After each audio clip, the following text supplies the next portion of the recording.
IFPH forum के Hindi session में आप सबों का हार्दिक स्वागत है। आइए हम लोग 1 मिनट का साइलेंस प्रेयर करके फिर आगे की कार्यक्रम करेंगे।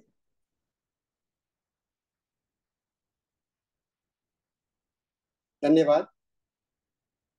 जैसा कि आप जानते हैं, ये IFPH फोरम का ये आज का जो हमारा दिन है, यह 432वां दिन है। निरंतर हम लोग मिलते रहे हैं और प्रतिदिन हम लोग का ये कार्यक्रम चलता रहा है। 7 बजे से 8 बजे तक हिंदी में, 8 से 9 अंग्रेजी में और 9 से 10 मलयालम भाषा में।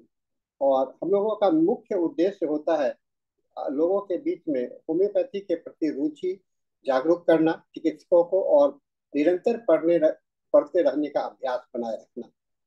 और इस अभ्यास के क्रम में हम लोग नियमित रूप से एक नए स्पीकर्स को बुलाते हैं जो कि हम लोगों का मार्गदर्शन करते हैं, लोगों को जानकारी देते हैं अपने अपने विषय पर। तो आज के इस क्रम में आज हम लोगों के जो गेस्ट हैं, डॉक्टर रंजिता गुप्ता, जो कि MD होम्योपैथी के हैं और अभी असिस्टेंट प्रोफेसर के रूप में department of community medicine, Parul institute of homeopathy and research and Parul university Baroda में ये स्थापित है। इन्होंने काफी सजग भूमि शिक्षा जगत में निभा रहे हैं और इनके कुछ अच्छे प्रेजेंटेशन जो देखने को मिला। 2020 में जो all India homeopathic PG seminar हुआ था, वहाँ पर इनके पोस्टर प्रेजेंटेशन संपन्न हुए थे। इनके कई एक आर्टिकल्स पब्लिश हुए हैं इंटरनेशनल और नेशनल जर्नल्स में। और AIPGT के लिए तैयारी के लिए अंडर ग्रेजुएट स्टूडेंट्स को 1 साल से तैयारी कर रहे हैं और इनका क्लिनिकल एक्सपीरियंस 5 साल से अधिक का है। और आज हम लोगों के बीच में जो टॉपिक लेकर के आए हैं बहुत ही महत्वपूर्ण है, वह है the mind gut connections, the homeopathic approach to wellbeing. यानी कि मन और हम लोगों का गट मतलब कि इंटेस्टाइन का जो संबंध है, ये इसलिए भी महत्वपूर्ण है कि मन और शरीर के संबंध में लोगों की धारणा कि मन और शरीर, ये जो माइंड एंड बॉडी का रिलेशनशिप के आधार पर हम लोग जो अध्ययन करते हैं, ये एक बहुत ही महत्वपूर्ण है। और इसके लिए हम मैं डॉक्टर रंजिता गुप्ता जी को आमंत्रित करता हूँ। कृपया आप आकर के अपना लेक्चर्स को शुरू करें। तो over to you doctor Ranjita Gupta. Okay sir. धन्यवाद सर, मेरे इंट्रोडक्शंस के लिए और एक वार्म वेलकम के लिए। मैं अपना स्लाइड शेयर करती हूँ सर। सर मेरी आवाज आ रही है? आवाज आ रही है, आवाज आ रही है। तो सबको मेरा नमस्कार। जो आज का सेशन है उसका जो मेरा टॉपिक है आज के सेशन का, वो है the mind gut connection, homeopathic approach to wellbeing. तो सेशन शुरू करने से पहले एक छोटा सा मैं ओवरव्यू देना चाहती हूँ आप सबको कि इस प्रेजेंटेशन में मैं किस किस चीजों के बारे में बात करूंगी। तो सबसे पहले मैं बात करूंगी एक गट ब्रेन एक्सिस को लेकर, जहाँ पे कैसे हमारा गट और ब्रेन एक दूसरे से कनेक्टेड है या कोरिलेटेड है। नेक्स्ट थिंग जो मैं बात करूंगी वो होगा माइक्रोबायोम का, माइक्रोबायोटा का स्पेस, और इसमें मैं ज्यादातर गट माइक्रोब्स के बारे में बात करूंगी। जो दूसरा चीज मैं बताने जाऊंगी वो है गट फ्लोरा, बाउल फ्लोरा के बारे में, कैसे ये एक हेल्दी कंडीशन में फंक्शन करता है और कैसे इसके अल्ट्रेशन या इम्बैलेंस डिजीज कंडीशन को प्रोड्यूस करता है। और उसके बाद में लास्टली मैं बोलना चाहूंगी होम्योपैथिक मैनेजमेंट के बारे में कि इन सारे सिचुएशन में कैसे हम होम्योपैथिकली हेल्प कर सकते हैं। और साथ में मैं अपना एक केस भी शेयर करना चाहूंगी। तो हमें पता है कि जब भी कोई हम इम्पोर्टेंट अपने बिजनेस के लिए जाते हैं या फिर कोई हमारा एग्जामिनेशन होता है या इंटरव्यू होता है, तो नॉर्मली हम बहुत सारे चीजें फेस करते हैं। जैसे मान लीजिए हमें एंग्शियसनेस होता है, हमें नर्वसनेस होता है, एक एंजाइटी होता है, एक फेयर होता है। तो इन सब चीजों की वजह से हमें इवन GI सिम्टम्स भी हम देख सकते हैं। GI सिम्टम्स मान लीजिए नौशिया होता है, वॉमिटिंग होता है, डायरिया होता है, ये सब चीजें हम देख सकते हैं। तो ये सब चीज क्या बताती है? ये सब चीज बताती है कि माइंड गट का कनेक्शन क्या है। मतलब हमारा माइंड और गट एक दूसरे से कनेक्टेड है। और साथ में जो हमारे गट के माइक्रोबायोम से, जो गट के माइक्रोबायोम से उनका हम इम्पैक्ट क्या है हमारे इमोशंस में और डिसीजन में एंड ओवरऑल वेलबींग में। तो ये सब चीजें हम देखेंगे।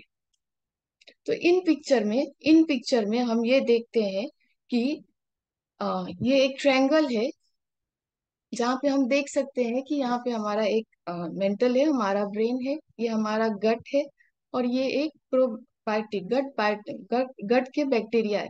तो इन पिक्चर में हम ये चीज देख सकते हैं कि ये तीनों एक दूसरे से कोरिलेटेड है या इंटरकनेक्टेड है। मतलब अगर कोई गट में कोई इन्फ्लामेशन हो रहा है या फिर कोई इन्फ्लामेटरी चेंजेस हो रही है, तो होता क्या है, जो हमारा गट के माइक्रोबायोटा होता है वहां पे अल्टरेशंस देखी जाती है, जिसकी वजह से हमारे माइंड में सिम्टम्स आ सकते हैं, मेंटल प्लेन में हम सिम्टम्स देख सकते हैं। एट द सेम टाइम, साथ साथ में वो, अगर हमारे मेंटल प्लेन में कोई लॉन्ग कंटिन्यू स्ट्रेस हो रहा है या फिर कोई इमोशंस हो रही हैं, उनकी वजह से क्या होता है कि जो हमारे जो गट के माइक्रोबायोटा है वो साथ साथ में वो भी अल्टर होते हैं। और उसकी वजह से होता क्या है कि हम जीआई सिम्टम्स देखने को मिलता है। तो यहाँ से हम ये चीज देख सकते हैं कि हमारा जो गट है, ब्रेन है, वो एक दूसरे से कनेक्टेड रहते हैं। तो इवन एक हिपोक्रेट्स के भी एक बहुत अच्छी बातें, उन्होंने एक चीज बोली गई है कि हर बीमारी का जो शुरुआत होता है वो पेट से होता है। Every illness starts in the gut. अब जानते हैं हम ये गट ब्रेन एक्सिस क्या होता है, इसको थोड़ा समझते हैं कि ये होता क्या है। तो गट ब्रेन एक्सिस बोलने से पहले एक छोटा सा हिस्ट्री आप लोगों के साथ में शेयर करना चाहूंगी। हिस्ट्री, कैसे ये गट ब्रेन एक्सिस डिस्कवर हुआ। तो हुआ क्या था, एक सर्जन थे जिनका नाम था विलियम बेमॉन्ट। उन्होंने एक सर्जरी परफॉर्म किया था एक आर्मी के ऊपर। और उन जो आर्मी थे उनको एक गनशॉट इंजरी हुआ था। तो उन्होंने जब एक सर्जरी परफॉर्म किया था तो एक होल वो एक होल छूट गया, मतलब एक पेट में एक होल छूट गया था। तो उन्होंने क्या सोचा कि अब इससे वो एक चीजों का एक्सपेरिमेंट करने लगे। एक्सपेरिमेंट क्या चीज करने लग गए कि यहाँ से वो फूड को इंसर्ट करने लग गए, और वो देखने लग गए कि कैसे स्टमक में या फिर उसके गैस्ट्रिक जूस में क्या क्या रिकॉर्डिंग्स में क्या क्या फर्क दिख रहा है, या फिर क्या वो रोल प्ले कर रहा है फूड को ब्रेक डाउन करने में। तो उनके एक्सपेरिमेंट में उन्होंने ये देखा कि जब भी पेशेंट को, माने जो जब भी वो आर्मी को, अगर उनको कभी भी अनइजीनेस हो रहा था या इरिटेबिलिटी हो रहा था या एंगरनेस हो रहा था उनके अंदर, तो उनका जो रेट ऑफ डाइजेशन था वो चेंज हो जा रहा था।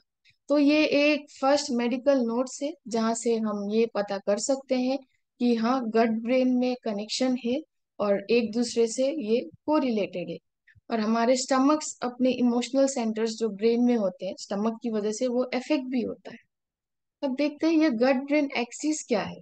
तो ये गट ब्रेन एक्सिस एक बाय डायरेक्शनल कम्युनिकेशन होता है। और जो ये बाय डायरेक्शनल कम्युनिकेशन है ये हमारे central nervous system and एंट्रिक nervous system के बीच में होता है। और ये करता क्या है, ये जो हमारा इमोशंस है, कॉग्निटिव सेंटर्स जो है ब्रेन में, उसको हमारे इंटेस्टाइन के साथ लिंक करता है। और ये जो बाय डायरेक्शनल कनेक्शन है या बाय डायरेक्शनल कम्युनिकेशन है, जो हमारे गट माइक्रोबायोटा से ब्रेन में होता है और फ्रॉम ब्रेन से या गट माइक्रोबायोटा में, ये मेनली 4 पाथवे से होता है। एक है न्यूरल, एक है एंडोक्राइन, और एक है इम्यून, और एक है ह्यूमरल। अब ये जो गट ब्रेन एक्सिस है, इस स्ट्रक्चर को हम छोटा थोड़ा सा समझते हैं कि ये जो स्ट्रक्चर है वो किस तरह से काम करता है। तो ये चीज हम देख इस पिक्चर में हम ये चीज देख सकते हैं कि जो हमारा सेंट्रल नर्वस सिस्टम जो लिम्बिक सिस्टम है हमारा, जहाँ पे हमारा हाइपोथैलेमस प्यूटिटरी एड्रिनल एक्सिस है। तो वहां पे होता क्या है, अगर कभी कभी भी लॉन्ग कंटिन्यू स्ट्रेस हो रहा है या इमोशनल डिस्टरबेंस हम फेस कर रहे हैं, तो ये करता क्या है, ये हाइपोथैलेमस को इरिटेट करता है और एक्टिवेट करता है। अब ये इरिटेशन एंड एक्टिवेशन से होता क्या है, CFR रिलीज करता है, कॉर्टिकोट्रोपिन रिलीजिंग फैक्टर। अब ये जो CFR है, ये करता क्या है, ये जाकर पिट्यूटरी में एक्ट करता है। तो पिट्यूटरी में एक्ट करने की वजह से होता क्या है, पिट्यूटरी एक सिक्रीट करती है ACTH को। अब ये जो ACTH है, ये ACTH जाकर एड्रिनल ग्लैंड में एक्ट करता है। एड्रिनल ग्लैंड में एक्ट करने की वजह से अब ये एड्रिनल ग्लैंड जो है वो सिक्रीट करता है कॉर्टिसोल को, जो कि स्ट्रेस हार्मोन है। उनको जो हमें पता है कॉर्टिसोल जो है कि स्ट्रेस हार्मोन है। अब ये जो कॉर्टिसोल है, ये जाकर हमारे गट माइक्रोब्स को अफेक्ट करता है।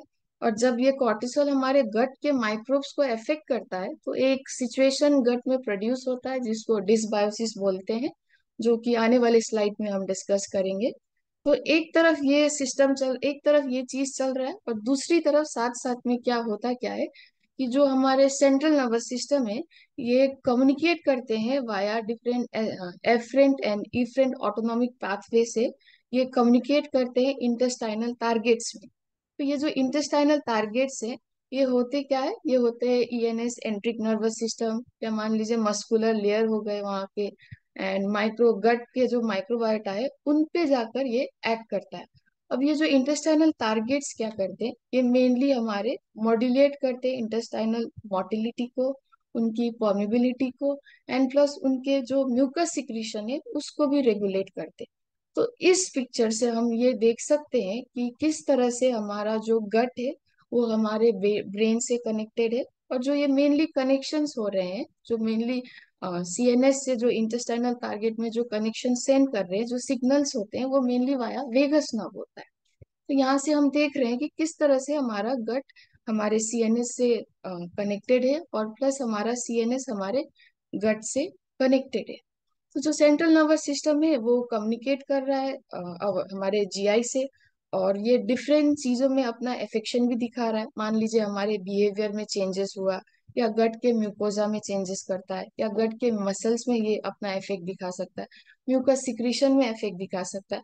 On the other and same side उसके अलावा भी क्या हो रहा है, जब अगर हमारे जो इंटेस्टाइनल ऑर्गेन्स है अगर वो इन्फ्लेम्ड हो रहे हैं, या मान लीजिए वो कहीं वहां पे कोई इरिटेशंस हो रहा है, या हम कोई पेन को एक्सपीरियंस करते हैं, तो उस समय होता क्या है, ये सिग्नल्स भेजते हैं ब्रेन में, जो कि हमारा इमोशंस, हमारे मूड और हमारे कॉग्निशंस को वो अफेक्ट करता है। तो अगर इतना हम लोग जो माइक्रोबायोम और माइक्रोबायोटा के बारे में बात कर रहे हैं, तो एक जानते हैं कि ये माइक्रोबायोम और माइक्रोबायोटा है क्या। तो अगर हम माइक्रोबायोम, ये मेनली माइक्रो ऑर्गेनिज्म होता है, और उनकी जो जीन्स होती है जो वो कैरी करते हैं उसको हम माइक्रोबायोम बोलते हैं। और जो माइक्रोबायोटा है, ये बेसिकली बस माइक्रोब्स को ही रिप्रेजेंट करते हैं। तो अगर इसकी ओरिजिन हम देखें, अगर इसका ओरिजिन देखेंगे, तो ये 1900 बैक डेटेड फाउंड हमको पाई गई है। और हमें ये भी चीज पता है कि एक ह्यूमन बॉडी में vast number of micro organism present होता है, चाहे in the form of bacteria हो, ईस्ट हो, वायरसेस हो, ये हमारी ह्यूमन बॉडी में पाई जाती है। और मेनली ये पाई जाती है हमारे गट में, हमारे स्किन में, हमारे लंग में, और हमारी ओरल कैविटी। अब अगर यही माइक्रोबायोटा अगर ह्यूमन गट में जब मिलता है तो इसको हम गट माइक्रोबायोटा बोलते हैं। और हमारे गट में ट्रिलियंस ऑफ माइक्रोब्स प्रेजेंट है, और सपोज अगर हम मेजर करने जाएंगे तो 1 से 2 kg बैक्टीरिया एक एडल्ट गट में पाई जाती है। अब ये जो गट माइक्रोब है, जो गट माइक्रोबायोटा है, ये भी 2 टाइप के होते हैं। एक गुड वंस जिसको सिम्बायोन्स बोलते हैं, और एक बैड वंस जिनको पैथोबायोन्स होते हैं। ये जो जब भी एक हेल्दी कंडीशन होता है, ये दोनों जो गुड माइक्रोब्स होते हैं और जो बैड माइक्रोब्स होते हैं, ये एक हार्मोनी में रहते हैं। और जो कंडीशंस वो एक गट में प्रोड्यूस करते हैं उनको हम सिम्बायोसिस बोलते हैं। अब ये जो गुड माइक्रोब्स है, जो सिम्बायोन्स है, ये जो सिम्बायोन्स है, ये एक प्रोबायोटिक बैक्टीरिया होता है। अब ये जो प्रोबायोटिक बैक्टीरिया होता है, इसको हम in the form of diet भी ले सकते हैं, जो हम आगे जाकर लास्ट स्लाइड में डिस्कस करेंगे कि क्या क्या डाइट हम एडवाइस कर सकते हैं पेशेंट को, कि जहाँ से उनको प्रोबायोटिक बैक्टीरिया पाई जा सकती है। और ये जो प्रोबायोटिक बैक्टीरिया है, WHO ने अगर इस चीज को डिफाइन किया है कि ये एक लिविंग ऑर्गेनिज्म होते हैं। अगर इसको एडिक्वेट क्वांटिटी में हम एडमिनिस्ट्रेट कर रहे हैं तो एक हेल्थ बेनिफिट्स ये होस्ट को देते हैं। तो नॉर्मली एक हेल्दी सिचुएशन में होता क्या है कि सिम्बायोसिस रहता है, दोनों जो पैथोबायन से सिम्बायोन से एक हार्मोनी में रहते हैं। लेकिन अगर कभी भी इम्बैलेंस हो रहा है या कोई भी अल्टरेशन हो रहा है गट में, तो होता क्या है, जो quality of good bacteria and bad bacteria होता है वो डिफर करता है। माने जो हमारे अच्छे पैथो सिम्बायोन से जो अच्छे माइक्रोब्स है, उनकी क्वांटिटी घटने लगती है, और जो हमारे पैथोबायन से वो बढ़ने लगती है। तो जब भी ये कंडीशन एक गट में होता है, तो गट में एक कंडीशन प्रोड्यूस होता है, जिस कंडीशन को हम गट डिसबायोसिस बोलते हैं।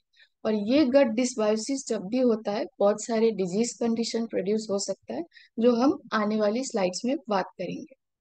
तो हमने देखा कि बहुत सारे फंक्शन है बाउल फ्लोरा का हमारे अंदर। ये एक तो ये हार्मोनी में रहती है हमारे बॉडी के साथ, हमारे सिस्टम के साथ। उसके अलावा ये क्या करता है, ये हेल्प करता है एक कॉम्प्लेक्स कार्बोहाइड्रेट को डाइजेस्ट करने में, फाइबर्स को डाइजेस्ट करने में, जेनोबायोटिक्स को भी डाइजेस्ट करने में हेल्प करता है। इसके अलावा ये हमें हेल्प करता है हमारे इम्यून सिस्टम को डेवलप करने में। इसके अलावा ये हमें एक प्रोटेक्शन भी देता है पैथोजेंस के खिलाफ। और जो सबसे इम्पोर्टेंट चीज जो बाउल फ्लोरा का, जो गट माइक्रोबायोटा का होता है, वो ये है कि एक कांस्टेंट फ्लो ऑफ इंफॉर्मेशन ये रखता है। और ये फ्लो ऑफ इंफॉर्मेशन हमारे गट से ब्रेन तक होता है। और जिसकी वजह से क्या होता है, एक ट्रैक जो इमोशनल स्ट्रेस होता है, इमोशनल स्टेट होता है, जो हमारा स्ट्रेस लेवल होता है, जो एक सर्कैडियन रिदम होता है, उसका एक ट्रैक ये सब रखते हैं। तो अगर जीस्ट देखेंगे हम लोग, अगर जीस्ट देखें तो बाउल फ्लोरा का जो हेल्थ में काम होता है, जो अभी हमने देखा कि ये पैथोजन को एक्सक्लूड करने में हेल्प करता है, इम्यून सिस्टम को डेवलप करने में हेल्प करता है, टिश्यूज एंड ऑर्गन को डेवलपमेंट करने में, डिफरेंशिएट करने में हेल्प कर रहा है, न्यूट्रिशनल कैपेबिलिटीज को डेवलप करने में हेल्प कर रहा है, न्यूट्रिशन विटामिन के प्रोविजंस में भी हेल्प करता है, इवन जो हार्मफुल डाइटरी कॉन्स्टिट्यूएंट्स होते हैं उनको भी डिटॉक्सिफाइड करने में हेल्प करता है। और जब भी बाउल फ्लोरा हेल्दी सिचुएशंस में रहते हैं, वो इवन बाउल कैंसर को भी प्रिवेंट करने में हेल्प करते हैं। तो ये चीज हम जानते हैं कि अगर हमारा गट हेल्दी रहा, तो ये सारे साइंस एंड सिम्टम्स हम देख सकते हैं हमारे अंदर। तो अगर हमारे गट हेल्दी रहा तो हम देख सकते हैं कि वहाँ पे एक regular and pain free bowel movement रहेगा। वहाँ पे हम एक कॉन्स्टिटेंट एनर्जी, हर टाइम एनर्जी जो रहेगा वो एक कॉन्स्टिटेंट रहेगा। उसके अलावा जो normal amount of gas and bloating रहेगा वो नॉर्मल अमाउंट में ही रहेगा, जो हार्म नहीं करेगा हमें। साथ साथ में हमारा जो हेल्दी बाउल ट्रांजिट टाइम भी सही रहेगा, मेंटल क्लैरिटी रहेगी हमारे में। एंड प्लस उसके साथ साथ जो हमारा रिएक्शंस रहते हैं, हेल्दी रिएक्शंस रहते हैं फूड और स्ट्रेस के प्रति, वो सब मेंटेन रहता है अगर हमारा गट हेल्दी है तो। अब बात करते हैं कि डिजीज कंडीशन में होता क्या है, कि कब ये बाउल फ्लोरा एक डिजीज कंडीशन प्रोड्यूस कर सकता है, और कब ये चीज एक गट में डिसबायोसिस प्रोड्यूस कर सकता है। तो जब भी अभी जस्ट हमने बात किया कि अगर वो लोग हार्मोनी में रहते हैं तो गट में सिम्बायोसिस रहता है। बट अगर कोई भी कभी भी ये बाउल फ्लोरा एक एक्सटर्नल इन्फ्लुएंस के वो सब्जेक्ट होता है, माने उनके अंदर कोई भी एक्सटर्नल इन्फ्लुएंस हो रहा है, मान लीजिए ये एक्सटर्नल इन्फ्लुएंस, ये external changes in the form of improper diet हो सकता है अगर हम प्रॉपर डाइट नहीं ले रहे, या फिर ये in the form of long continuous stress हो सकता है, एंजाइटी हो सकता है, डिसअपॉइंटेड लव हो सकता है, इन सब चीजों की वजह से, या फिर कोई इन्फ्लामेटरी कंडीशंस होते हैं हमारे गट में। तो ये सारे एक्सटर्नल चेंजेस की वजह से होता क्या है, एक इम्बैलेंस और एक अल्ट्रेशन प्रोड्यूस होता है गट में, जिसकी वजह से डिसबायोसिस हो रहा है, जो अभी मैंने बोला। तो ये जो डिसबायोसिस है, ये डिसबायोसिस की वजह से बहुत सारे डिजीज कंडीशन प्रोड्यूस होता है। मान लीजिए अगर हम जीआई प्लेन में देखेंगे तो ये आईबीएस और आईबीडी कॉज करता है। और अगर हम हमारे ब्रेन डिसऑर्डर्स में देखेंगे तो ये parkinsonism, Alzheimer's, depression, even autism भी ये क्रिएट करता है। अपार्ट फ्रॉम इसके अलावा भी अगर देखा जाए तो ये बाकी सिस्टम को भी अफेक्ट कर रहा है। मान लीजिए लिवर में ये सिरोसिस और हेपेटाइटिस कॉज करता है, क्रॉनिक किडनी डिजीज भी ये करता है, रेस्पिरेटरी डिजीज भी कर सकता है, आस्थमा, ब्रोंकाइटिस, इन सब चीजों के लिए भी ये रिस्पॉन्सिबल हो सकता है।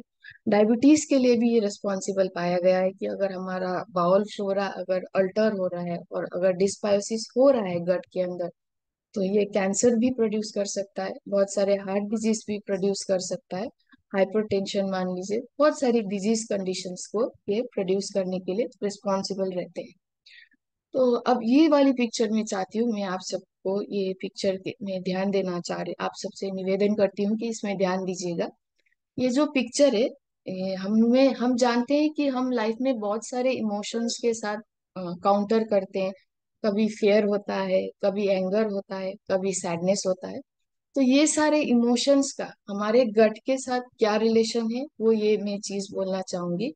और ये जितने भी ऑब्जर्वेशन मैंने यहाँ पे दिखाया है, जो भी ऑब्जर्वेशन मैंने ये लिया है, वो मैंने लिया है एक जो बुक है माइंड एंड गट कनेक्शन का, एमरन मेयर का एक बुक है, वहां से मैंने लिया गया है, मैंने लिया है इस ऑब्जर्वेशन को।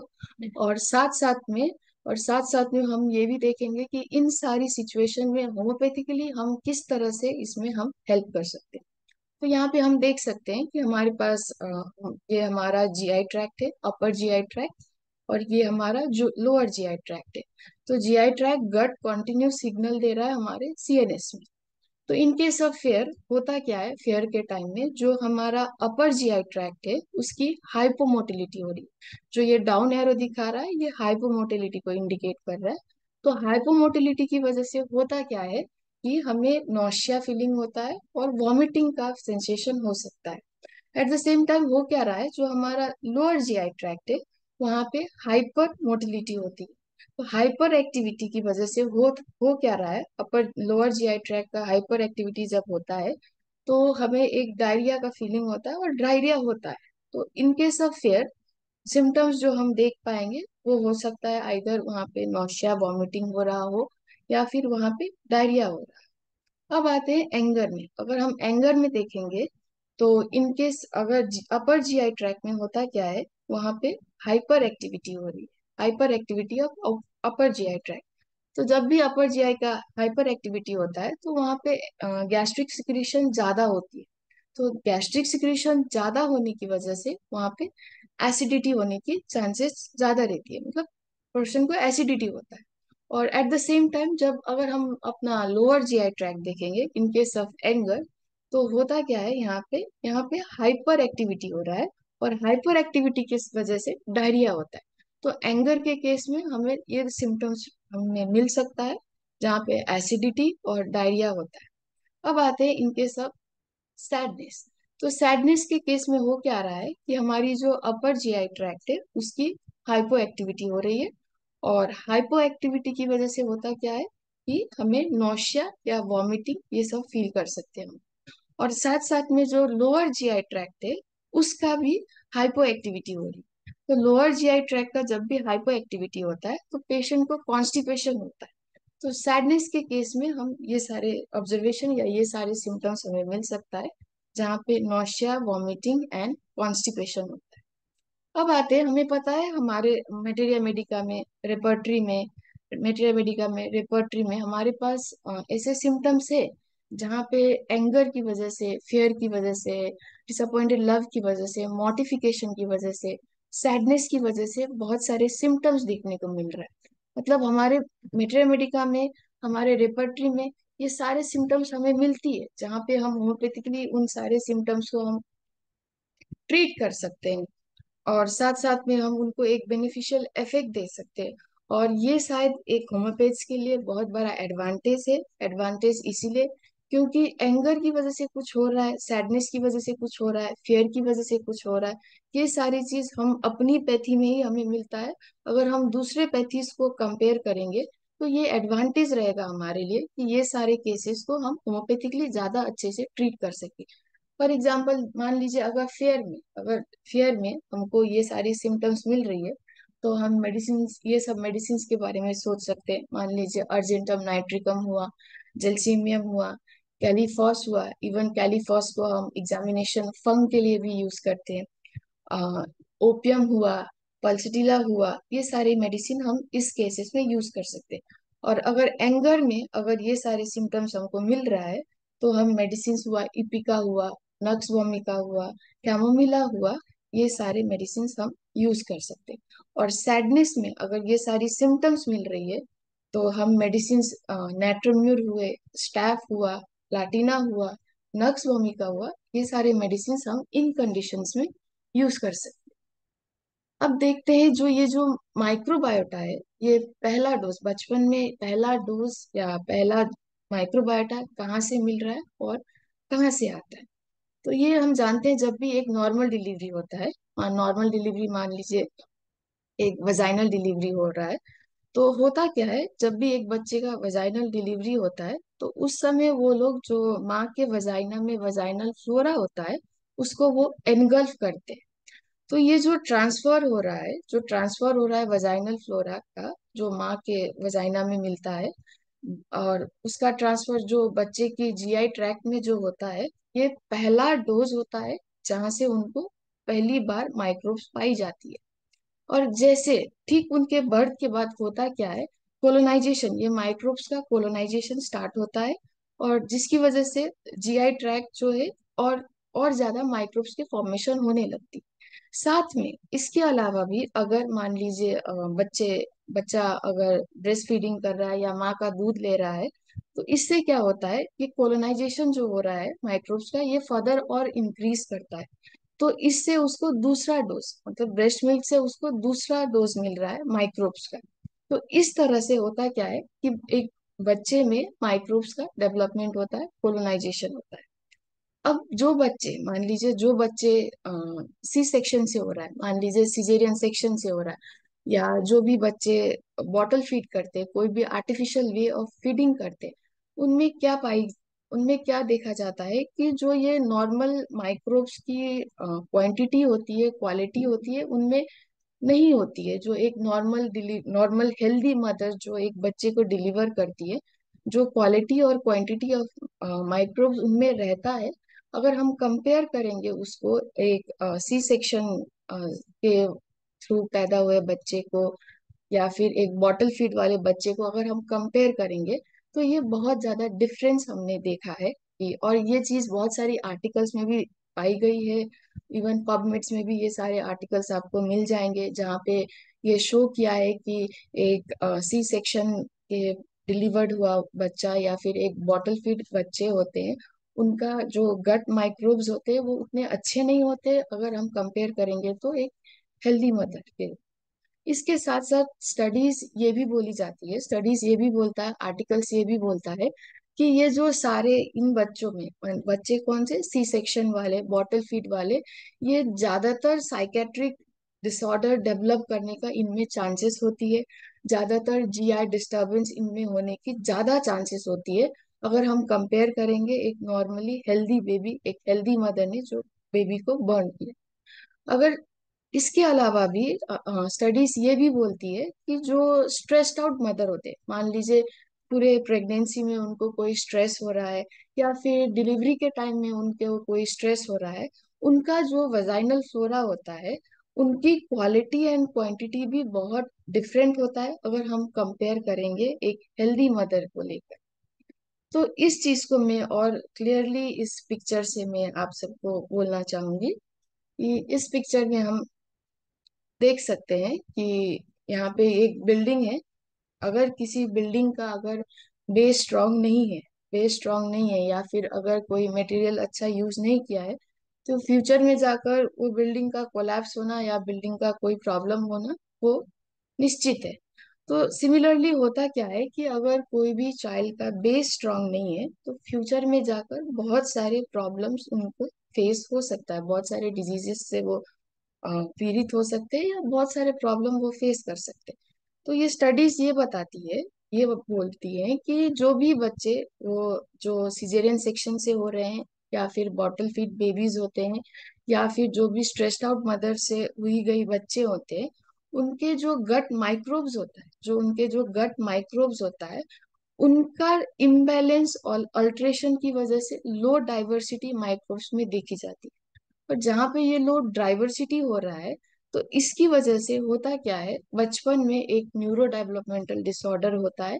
और डिसऑर्डर मान लीजिए क्या क्या हो सकता है, आईबीएस हो सकता है, एंजाइटी हो सकता है, ऑटिज्म भी हो सकता है। और ऑटिज्म में ये भी चीज देखा गया है कि ऑटिस्टिक जो चाइल्ड होते हैं वो ज्यादातर जीआई डिस्टरबेंस से पीड़ित रहते हैं, उनको जीआई प्रॉब्लम होता है। अगर ये जो लो डाइवर्सिटी अगर कंटिन्यू रहा तो इन बड़े एज में हम बहुत सारे न्यूरो डिजेनरेटिव डिसऑर्डर्स भी देखे जा सकती है। मान लीजिए ये पार्किंसनिज्म होता है या फिर ये अल्जाइमर्स हो सकता है।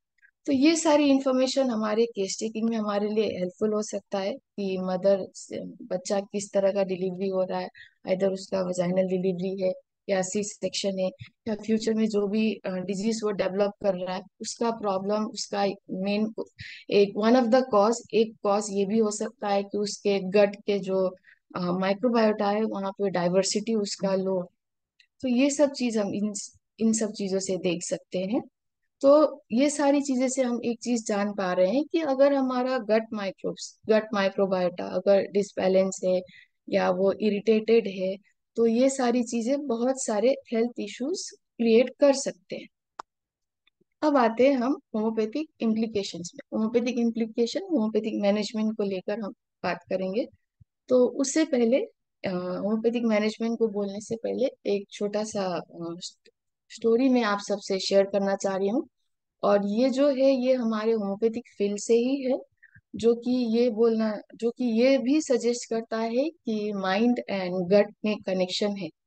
तो हुआ क्या था, जेसी मॉर्गन ने उन्होंने जेल्सिमियम के ऊपर प्रूविंग किया था। तो 2 हफ्ते की प्रूविंग के बाद उन्होंने जेल्सिमियम का सिम्टम्स उन्होंने जर्नल में पब्लिश किया था। तो उनमें से जो एक सिम्टम्स था जो उन्होंने अपने जर्नल में पब्लिश किया था, वो जो सिम्टम्स था वो था कि डिप्रेशन की वजह से डायरिया हो रहा है। तो हुआ क्या, 2-3 दिन मतलब बाद एक ओल्ड जेंटलमैन उनके पास आए। उनके पास आकर वो इन सारे सिम्टम्स को लेके वो इंक्वायर करने लगे कि कैसे उनको ये सिम्टम मिला, कैसे, क्या उनका मेथड ऑफ प्रूविंग क्या था, उनका उसका वो सिम्टम्स का सेंसेशन क्या था, वो सिम्टम्स का किस सरकमस्टेंसेस में वो सिम्टम्स प्रोड्यूस हुए। बाद में मॉर्गन को उनको ये पता चला, जो ओल्ड मैन उनके पास आए थे वो वो थे herring, father of American homeopathy. तो हेरिंग इतना दूर ट्रैवल करके आए जस्ट एक सिम्टम्स को कंफर्म करने के लिए। और वो जो सिम्टम्स था कि डिप्रेशन की वजह से डायरिया हो रहा था।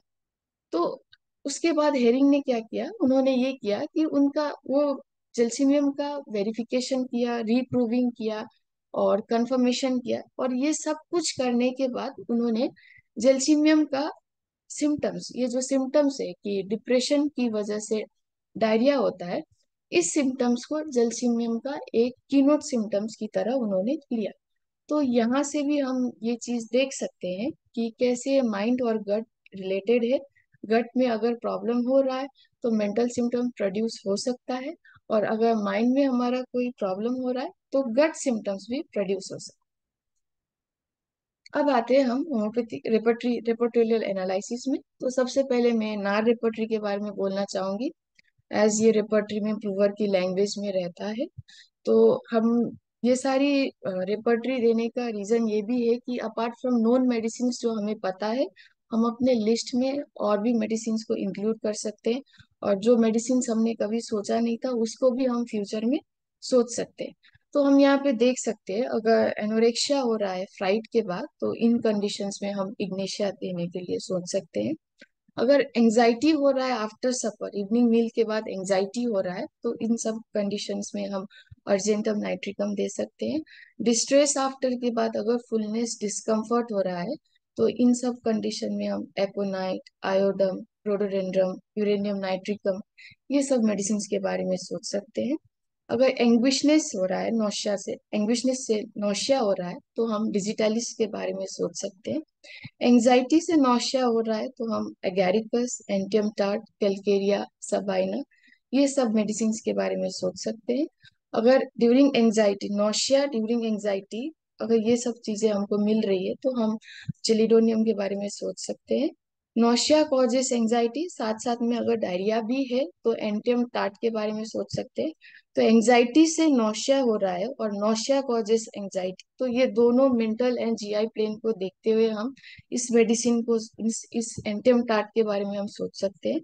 डिप्रेशन से नौशिया हो रहा है तो हम एगैरिकस डिजिटलिस, जो कि हम कभी सोचते नहीं है, तो ये सब मेडिसिन भी हम इन सारी कंडीशंस में सोच सकते हैं। अगर इमोशन से, फ्रॉम इमोशंस अगर नौशिया हो रहा है तो हम कैलिकार्प के बारे में ये मेडिसिन सोच सकते हैं। अगर वॉमिटिंग हो रहा है एंगर से, आफ्टर एंगर वॉमिटिंग हो रहा है, तो हम कैमोमिला, नक्स वोमिका, ये सारे मेडिसिन के बारे में सोच सकते हैं। वॉमिटिंग हो रहा है अगर एंगर विद इंडिग्नेशन से, तो इन सारे कंडीशंस में हम कोलोसिन्स के बारे में सोच सकते हैं। वॉमिटिंग अगर हो रहा है आफ्टर इल बिहेवियर, तो साइक्लामिन के बारे में हम सोच सकते हैं। वॉमिटिंग है with nervousness and depression, sorry, अगर वॉमिटिंग हो रहा है नर्वसनेस और डिप्रेशन के साथ, तो इसमें प्रोटालस के बारे में भी हम सोच सकते हैं। वॉमिटिंग हो रहा है विथ नर्वस एक्साइटमेंट, तो इन कंडीशंस में हम बुफोराना के बारे में भी सोच सकते हैं। फ्लैचुलेंसी हो रही है एंग्विशनेस की वजह से, फ्लैचुलेंसी हो रहा है तो नॉक्स वोमिका, हम ये चीज भी सोच सकते हैं। नर्वस डिसऑर्डर से अगर वार्म्स, ये चीज अगर हमको कहीं मिल रहा है, तो इन कंडीशंस में हम मेडिसिन, सीना, सबडीला, स्पाइजेलिया, ये सब मेडिसिन के बारे में हम सोच सकते हैं। रेक्ट कॉन्स्टिपेशन हो रहा है, अगर डिजेक्टेड फीलिंग के बाद किसी को कॉन्स्टिपेशन हो रहा है, तो इन सब केसेस में हम कैलकेरिया फॉस, जेलिडोनियम, ग्राफाइटिस, ये सब मेडिसिन के बारे में सोच सकते हैं। ये सारा जो भी हमारे रेपर्टरी में सिम्टम्स है, इसको हम इवन जो ऑब्जर्वेशन हमने ऊपर देखा उसके साथ भी हमको रिलेट कर सकते हैं, कि जो ऑब्जर्वेशन माइंड एंड गट के बुक में हमें पाई गई है, वो ऑब्जर्वेशन हमारे रेपर्टरी के साथ भी कोरिलेट करता है। और अगर कॉन्स्टिपेशन हो रहा है फ्रॉम फ्राइट और फियर से, तो इन कंडीशंस में हम ओपियम की मेडिसिन को लेकर सोच सकते हैं। मेलनकोली से कॉन्स्टिपेशन है तो ओलिएंडर, प्लेटिना, ये सब मेडिसिन के बारे में हम सोच सकते हैं। नर्वस एक्साइटेबिलिटी की वजह से कॉन्स्टिपेशन हो रहा है तो फाइसोस्टिग्मा के बारे में भी हम देख सकते हैं। और एंजाइटी, स्टूल आफ्टर एंजाइटी है तो ये सारी मेडिसिन मर्फी रेपर्टरी में दी गई है, तो ये सारी मेडिसिन के बारे में भी हम सोच सकते हैं। आर्सेनिक हुआ, हाइड्रास्टिस हुआ, फॉस्फोरस हुआ, पोडोफाइलम हुआ, नाइट्रम फॉस हुआ, पेट्रोलियम हुआ, फॉस्फोरिक एसिड, सीपिया, बेरेट्रम, और सफर, इवनिंग मील के बाद एंजाइटी हो रहा है तो नाइट्रिक एसिड, जो हमने इवन नार के रिपोर्टरी में भी देखा था, तो ये मेडिसिन के बारे में सोच सकते हैं। अगर बेल्स डायरिया देखेंगे तो कंडीशन ऑफ स्टूल्स में हमें ये चीज हम देख सकते हैं कि एंगर के आफ्टर अगर कोई भी प्रॉब्लम हो रहा है स्टूल एंड ऑल में, तो हम एकोनाइट, ब्राइनिया, कैमोमिला, एपिका, नक्स vomica, ये सब चीजों के बारे में सोच सकते हैं। मॉडिफिकेशन विद इंडिग्नेशन की वजह से स्टूल में कोई कंडीशंस या कोई भी ऑल्ट्रेशन हो रहा है, तो हम इपिका के बारे में सोच सकते हैं। अब आते हैं केंट्रीपटरी। केंट्रीपटरी नॉर्मली हम सब यूज करते ही हैं और ये चीज सबको पता ही है कि क्या हो सकता है। स्टिल ये छोटा सा रिकैप है आप सबके लिए, कि डायरिया हो रहा है अगर एक्साइटमेंट के बाद, तो हम argentum nitricum, gelsemium, phosphoric acid, फ्यूजा को लेकर हम सोच सकते हैं। डायरिया हो रहा है एक्साइटिंग न्यूज से, तो हम जेलसीमियम के बारे में सोच सकते हैं। और जेलसीमियम को लेकर मैं इवन अपना एक पर्सनल एक्सपीरियंस भी शेयर करना चाह रही हूँ इस सिम्टम्स को लेकर, कि डायरिया हो रहा है एक्साइटिंग न्यूज से। तो हुआ क्या था, एक मेरी फ्रेंड थी, उनको उन्होंने, उनको एक न्यूज मिला, न्यूज मतलब उन्होंने यूपीएससी क्रैक कर लिया था। तो हुआ क्या, नेक्स्ट डे से उनको डायरिया होना स्टार्ट हुआ था, उनका जीआई पूरा डिस्टर्ब हो। तो लगा ठीक हो जाएगा, एक दिन तक नहीं हुआ, नेक्स्ट डे भी ठीक नहीं हुआ। बहुत सारे मेडिसिन ट्राई किया, आर्सेनिक खाया, लगा फूड की वजह से हो रहा है। ट्राई करने के बाद भी कुछ रिलीफ नहीं मिला। तो हमने अपने एक टीचर से कंसल्ट किया था, तो उनसे कंसल्ट करने के बाद उन्होंने बोला उनको जेलसीमियम देने के। तो जेलसीमियम 33 डोज खाने के बाद ही उनको इम्प्रूवमेंट देखा गया, उनमें इम्प्रूवमेंट देखा गया, इवन डायरिया पूरा ठीक हो गया।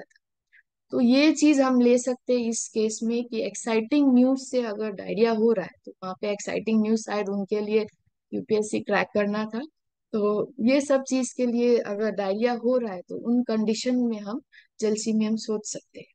डायरिया आफ्टर फ्लाइट डायरिया हो रहा है, तो इन कंडीशन में भी हम जेलसीमियम, अर्जेंटम नाइट्रिकम, कैलिफॉस, ओपियम, पल्सटीला, ये चीज, ये मेडिसिन के बारे में हम सोच सकते हैं। इमेजिनेशन, एक्सल्टेड फीलिंग के बाद अगर डायरिया हो रहा है तो हम अगेन अर्जेंटम नाइट्रिकम के बारे में सोच सकते हैं। इंडिग्नेशन की वजह से डायरिया हो रहा है तो हम कोलोसिन, इपिका, स्टैफ, ये सब मेडिसिन देख सकते हैं। और कॉन्स्टिपेशन, वैक्सीनेशन के बाद अगर कॉन्स्टिपेशन हो रहा है तो यहाँ पे हम ये सब मेडिसिन के बारे में सोच सकते हैं, जैसे कि ब्राइनिया हुआ, नक्स वोमिका हुआ या स्टैफ हुआ।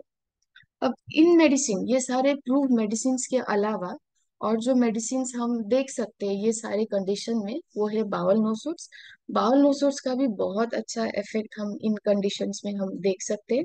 हम जानते हैं बाउल नोसुट्स का मेनली प्रिपरेशन बाउल फ्लोरा से होता है, बाउल फ्लोरा से होता है और उसको पोटेंटाइज्ड करके दी जाती है। और मेनली वो होता क्या है, वो होते हैं non lactose fermenting colonies. Even बहुत सारे वर्क है, बैक का, पेटरसन का बहुत अच्छे वर्क है पावल नोसोर्स के ऊपर।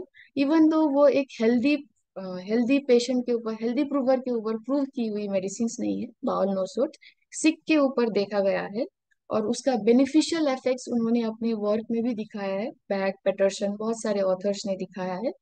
तो इवन उन लोगों ने अराउंड 20,000 पेशेंट का स्टूल कल्चर करके भी उन्होंने ये ऑब्जर्वेशन दिया है कि बाउल नोसोर्स बहुत ही सारे कंडीशंस में, इवन जो गट एंड ब्रेन के कंडीशन है उसमें भी यूजफुल हो सकते हैं। तो अगर हम बाउल नोट्स देखेंगे, अगर जितने बाउल नोट्स है अगर उनका अगर की नोट सिम्टम्स देखें तो सारे बाउल नोट्स का जो की नोट सिम्टम्स है वो मैक्सिमम आइदर जीआई प्लेन से है या वो मेंटल प्लेन से। जैसे कि मान लीजिए मॉर्गन का कंजेशन है, प्रोटियस का ब्रेन स्टोन है, गार्टनर का माल न्यूट्रिशन है, बैसिलस सेवन का मेंटल एंड फिजिकल फैटिक है, डिसेंट्रिक कंपाउंड का नर्वस टेंशन है, एंड साइकोटिक कंपाउंड का इरिटेबिलिटी है। तो इन सारे कंडीशन में जहाँ पे भी गट ब्रेन के एक्सिस में प्रॉब्लम हो रहा है या गट ब्रेन के सिम्टम्स आ रहे हैं, इन सब कंडीशंस में भी हम बाउल नोसोर्स के बारे में सोच सकते हैं। ये जो बाउल नोसोर्स है, ये हम जानते हैं कि इसका एक क्लोज रिलेशन है नॉन बाउल नोसोर्स, जो कि प्रूव्ड हुए हैं हेल्दी हेल्दी ह्यूमन बींग में, जो प्रूव किया हुआ है। तो अगर देखेंगे तो बहुत सारे बाउल नोसोर्स क्लोजली रिलेट करता है बहुत सारी मेडिसिन के। जैसे कि मान लीजिए जो प्योर मॉर्गन है वो सल्फर, कैलकेरिया और मेडोराइनम से क्लोजली रिलेटेड है, उनके सिम्टम्स में बहुत सारी सिमिलैरिटी पाई गई है।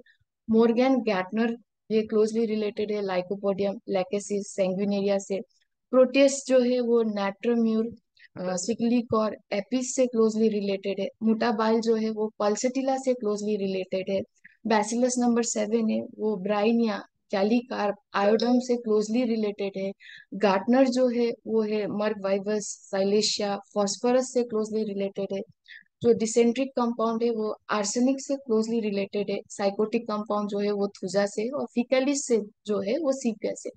तो ये सारे बाउल नो सोर्स को भी हम इन कंडीशन में सोच सकते हैं, एंड स्पेशली जहाँ पे कंफ्यूजन हो रहा है या फिर दो तीन मेडिसिन के कंफ्यूजन हो रहे हैं, तो उस कंडीशन में एज अ कॉन्स्टिट्यूशन भी हम बाउल नो सोर्स को दे सकते हैं। या मान लीजिए एज अ इंटर करेंट भी हम बाउल नो सोर्स को दे सकते हैं। मान लीजिए लाइकोपोडियम हम यूज कर रहे हैं 2-3 महीने से और सडनली हमें पता चल रहा है कि दो लाइकोपोडियम का सिम्टम्स है, बट केस एक स्टैंड स्टिल कंडीशन में आ गई है, तो उन केसेस में भी एज अ इंटर करेंट हम बाउल नोसोट्स को यूज कर सकते हैं। इवन एक बुक है बाउल नोसोट्स के ऊपर, जो चतुर्भुज नायक सर का बुक लिखा गया बुक है, वहां पे भी बहुत ही अच्छी तरह से इन चीजों को मेंशन किया है कि जो सिमिलर मेडिसिन है बाउल नोसोट्स का, उनका सिमिलर सिम्टम्स क्या है या फिर उनके डिफ्रेंशिएटिंग सिम्टम्स क्या है, वो सब चीजें हम उसमें देख सकते हैं। अब हम एक मैं अपना केस शेयर करना चाहूंगी, और जो केस है वो है एक क्रोनिक गैस्ट्रोएंटराइटिस का। तो पेशेंट जो थी उनको जो प्रॉब्लम था, जो कंप्लेन वो लेके आई थी, वो था bad taste in mouth, halitosis था, फैचुलेंसी था 3 साल से। उन्होंने जो ट्रीटमेंट लिया था, प्रीवियस ट्रीटमेंट उन्होंने जो लिया था वो मॉडर्न मेडिसिन उन्होंने लिया था, प्लस होम्योपैथिक ट्रीटमेंट भी उन्होंने लिया था। बट उतना बेनिफिशियल इफेक्ट पाया गया नहीं मिला था उनको, उतना इम्प्रूवमेंट नहीं था उनका। और उनका अगर पास्ट हिस्ट्री देखेंगे तो उनको स्किन डिसऑर्डर हुआ था, जहाँ पे उन्होंने एलोपैथिक मेथड ऑफ ट्रीटमेंट लिया था। और अगर हम इनके पर्सनल हिस्ट्री देखेंगे तो उनके जो डाइट्स थे वो इरेगुलर थे, वो हाउसवाइफ थी। और अगर उनका इंट्रा यूट्राइन हिस्ट्री देखेंगे तो उनका जो डिलीवरी था वो इंस्टीट्यूशनल डिलीवरी था। तो यहाँ से भी एक चीज हम कोरिलेट कर सकते हैं कि सिंस उनका इंस्टीट्यूशनल डिलीवरी हो रहा है, तो उनका ऑलरेडी जो गट के माइक्रोबायोटा है वो ऑलरेडी उतने सफिशिएंटली उतने स्ट्रांग इनफ नहीं है जो एक नॉर्मल हेल्दी चाइल्ड में होता है। तो ये चीज भी हमने देखा वहाँ पे कि उनकी जो डिलीवरी थी वो एक इंस्टीट्यूशनल डिलीवरी था। और जनरलिटीज में जो था उनका जो जनरलिटीज था, physics easily catches cold, thermal reaction, hot patient थी, थिन बिल्ड थी, फेस पेल फेस था, डार्क हेयर था, डार्क कॉम्प्लेक्शन था। उनका हंगर जो था लेकिन वो कैनाइन हंगर था।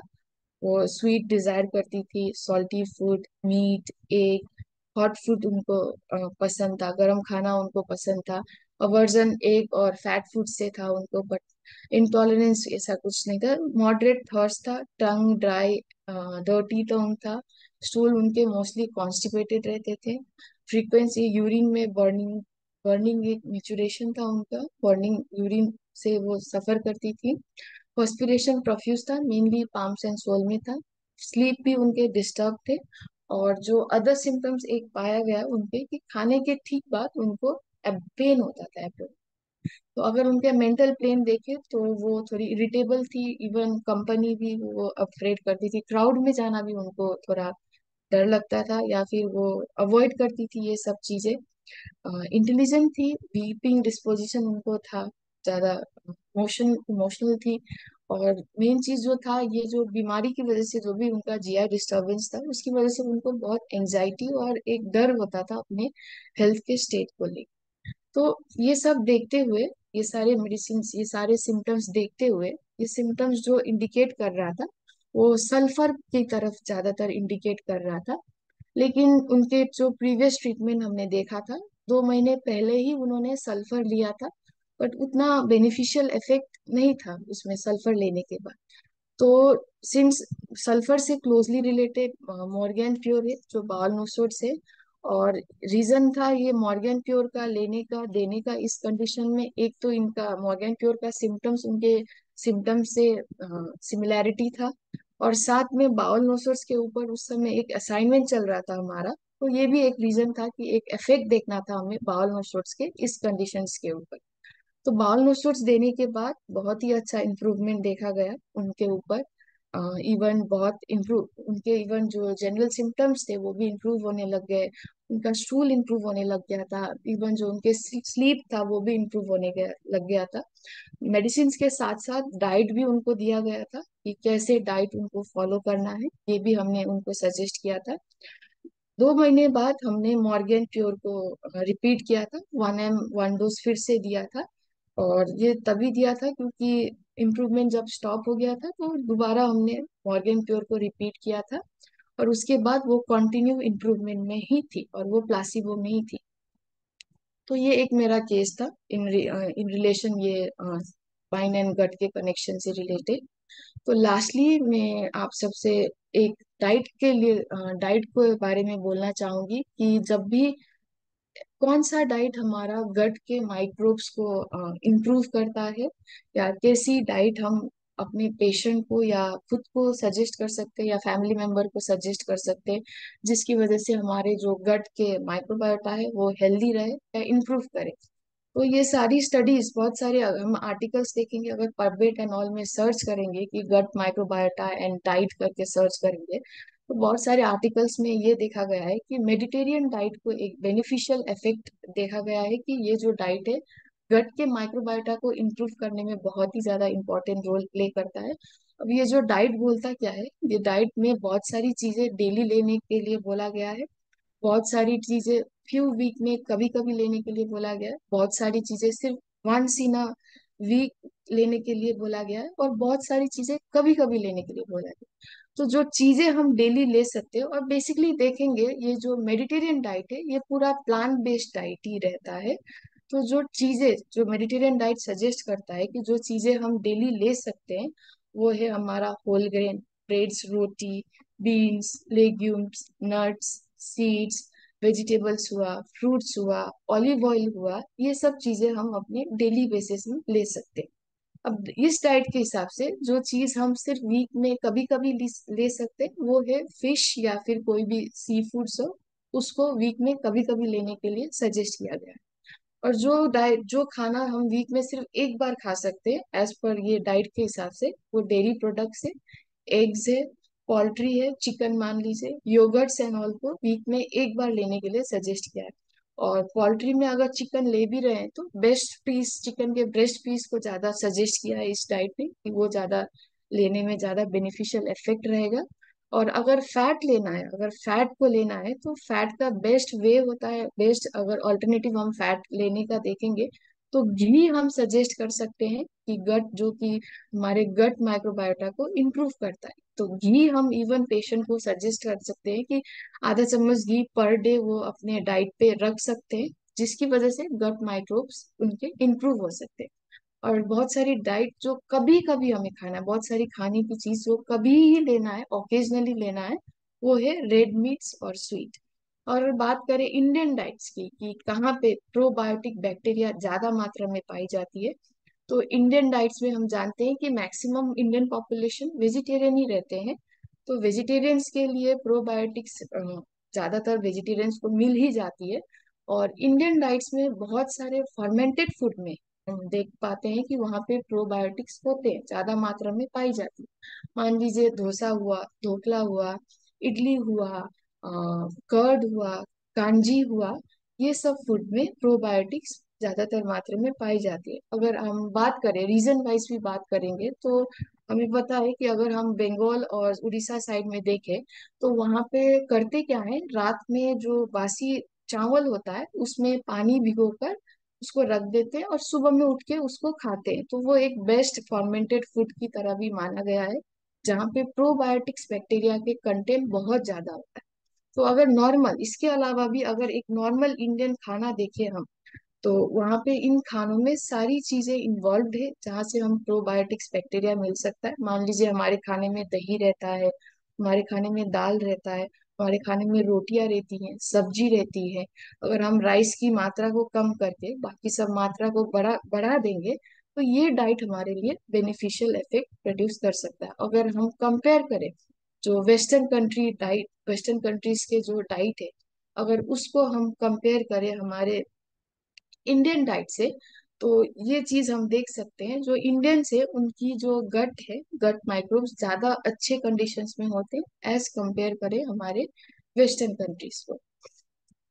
तो लास्टली ये चीज मैं बोलना चाहूंगी कि ये सारी चीज जिसकी वजह से अभी पूरी, जहाँ पे पूरा मान लीजिए पूरा वर्ल्ड या सब कोई इन सब चीजों को लेकर गूंज रहा है, और यही सारी हैबिट्स है जो हमारे गट को अनहेल्दी करता है। यही सारी हैबिट्स है, और हैबिट्स ये जस्ट अभी हमने डिस्कस किया, तो हम कोशिश करेंगे ये सारे हैबिट को इम्प्रूव करने का। मतलब अगर टू मच स्ट्रेस हुआ तो गट इफेक्ट हो सकता है, अगर अच्छा फूड नहीं खा रहे हैं तो गट इफेक्ट हो सकता है, लैक ऑफ प्रोबायोटिक्स ले रहे हैं डाइट में तो भी गट इफेक्ट हो सकता है, एक्सरसाइज की कमी है तो भी गट इफेक्ट सकता है, खुद को अगर हाइड्रेट नहीं कर रहे, ज्यादा पानी नहीं पी रहे तो भी हो सकता है, एंटीबायोटिक्स की ज्यादा यूज हो रहा है तो भी प्रॉब्लम हो सकता है, अगर अच्छा enough sufficient amount of sleep हमको नहीं मिल रहा है तो भी प्रॉब्लम हो सकता है। इवन अल्कोहल, सिगरेट स्मोकिंग भी एक रीजन है हमारे गट को और अनहेल्दी करने का। तो ये मेरा आज का प्रेजेंटेशन है। आशा करती हूँ मेरा माइंड गट का प्रेजेंटेशन आप सबके लिए हेल्पफुल रहेगा। So thank you everyone. धन्यवाद रंजिता जी। बहुत ही महत्वपूर्ण सब्जेक्ट और बहुत ही बढ़िया तरह से आपने प्रेजेंट किया है। खास करके इसको आप अपना पीपीटी को अब हटा दीजिए, शेयर बंद कर दीजिए। या, आ, आपने जो प्रेजेंटेशन किया है निश्चित रूप से हम लोगों के लिए बहुत ही इंफॉर्मेटिव है। खास करके आपने जो रिसर्च ओरिएंटेड बात कही है वह सभी को और हिस्टोरिकल बैकग्राउंड के साथ में ये बहुत ही महत्वपूर्ण है। ऐसे भी हम लोग देखते हैं मन का जो चंचलता है वह हम लोगों के शरीर के जीवन को प्रभावित करता है। और हर एक लोग, हम लोग चाहे हम लोग अपने में हो या ना हो, लेकिन हम लोग हर एक लोग अपने आप में महसूस करते होंगे कि जब भी मन में कुछ विचलन विचलित होता है, चिड़चिड़े हो जाते हैं, झल्लाहट आती है, या हम लोगों के मन में दुख का भाव होता है, क्रोध का भाव होता है, रोने का भाव होता है, तो उस दिन तो आपका पेट का कुछ ना कुछ प्रॉब्लम हो ही जाता है।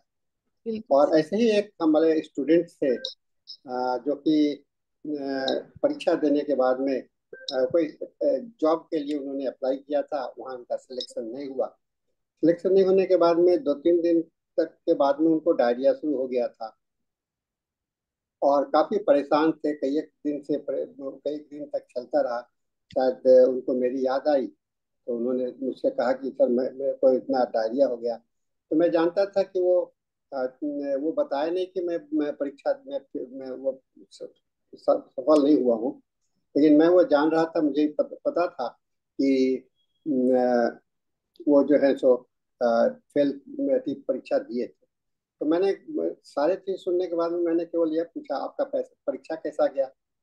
तो वहीं पर थोड़ा सा वो उदास हो गए, और रोने जैसा उनके मन भाव हो गया। जी सर। सर मैं तो सफल नहीं हुआ। तो मैंने उनको कॉन्सोलेशन दिया कि नहीं, चलो घबराओ नहीं, हो जाएगा। आप अच्छे से अच्छा पोस्ट अच्छा होगा, ये नहीं तो फिर अगला बार होगा। और आप क्लिनिक करते रहो, डॉक्टर हो, क्लिनिक करते रहो, इसमें डिप्रेस होने का या रोने की बात नहीं है। तो थोड़ा सा उनको अच्छा भी लगा। तो अभी जो आप रिपोर्टरी की बात कर रहे थे, मैं उसमें एलिमेंट्स फ्रॉम सैडनेस, है ना, एक रूब्रिक्स भी मिला। फिर ये फेलियर्स है ना, जी सर। फेलियर्स वो भी है रूब्रिक्स। तो और उसके बाद में डायरिया का कंडीशन है, तो मैंने उनके लिए पल्सेटला, मैंने उनको कहा कि आप पल्सेटला ले लो और मुझे फिर बताना। तो 2 दिन के अंदर में उनके सारे जो पल्सेटला से ही सारे प्रॉब्लम सॉल्व हो गए, और फिर वो पूरी पूरी तरह से। तो मैंने उनको यही बात बताया कि देखो, आपका जो पेट दर्द था वो जो है सो आपका, और मैंने उनके लिए एक एजुकेशन में समझाने के ख्याल से भी, क्योंकि वो स्टूडेंट है, होम्योपैथिक डॉक्टर्स हैं, तो होम्योपैथिक डॉक्टर्स हैं, तो वो उनको बताने के लिए मैंने कहा कि इस बात को हमेशा ध्यान रखो कि पेशेंट का जो वो पॉजिटिव फैक्टर्स क्या है। कभी कभी हम लोग कहते हैं कि पॉजिटिव फैक्टर्स हमेशा साथ नहीं देता, ये बात भी सही है। ऐसा नहीं है कि हर एक पॉजिशंस को हम लोग जो सोच लिए वो है, लेकिन जब हम 2-3 ट्रायल लेते हैं उसके बाद में होता है, तो फिर ना पॉजिटिव फैक्टर्स के एक हो सकते हैं, दो हो सकते हैं, अल्टरनेट होते हैं। तो जी सर। पॉजिटिव फैक्टर तो हमेशा हाइपोथेटिकल बेसिस पर ही चलता है ना। हम लोग तो पहले जो पुरानी बातें जो बीत गई हैं, तो उसको तो अंदाज लगाया जा सकता है ना। तो हाइपोथेटिकल, तो ये चीज को ध्यान में रखना चाहिए। और ये बात हम लोग सभी को जानते हैं कि माइंड इज द रूलर, है ना। माइंड तो रूलर है, आपके जीवन को संचालित करता है, आपको सारे चीज को कंट्रोल करता है। और खास करके दो चीज जो है हमारा शरीर का, वो बहुत ही इम्पोर्टेंट होता है, एक रेस्पिरेटरी सिस्टम और एक डाइजेस्टिव सिस्टम। जी सर। क्योंकि दोनों का संबंध बाहर से है ना। रेस्पिरेटर में सांस लेना ही है आपको, खाना खाना ही है ना, सांस लेना ही है, खाना खाना ही है, सारी चीज आपको होते रहते हैं। तो उसमें जो आपका जो एक्सटर्नल इम्प्रेशन इन्वायरमेंट का पड़ता है, उसके साथ में ये बातें होते रहते हैं ना। तो इसको आपका बहुत अच्छा प्रेजेंटेशन था। और अंकिता जी, आप हैं? Doctor Ankita, you are here? और time is up, so we are closing sir, don't worry. शायद okay, yeah, I know, but now Doctor, we cannot make you the post. सो हम इसके साथ में आज का मीटिंग को समाप्त करते हैं। और जी सर। फिर से आइए रंजिता जी, बिल्कुल आपका सर। बहुत अच्छा प्रेजेंटेशन था। हम आपको बधाई देते हैं, धन्यवाद देते हैं, आशीर्वाद देते हैं कि आप आते रहिए और हम लोग को इसी तरह से दे दीजिए। और इसके साथ में धन्यवाद हम सर। लोगों का समय अब पूरा हो गया है। हम लोग इस सेशन को क्लोज करते हैं। सभी को धन्यवाद इसमें भाग लेने के लिए। और माइक हम लोग सेशन को हैंड ओवर करते हैं डॉक्टर मनोज को, who is the host for the English session. So over to you doctor Manoj.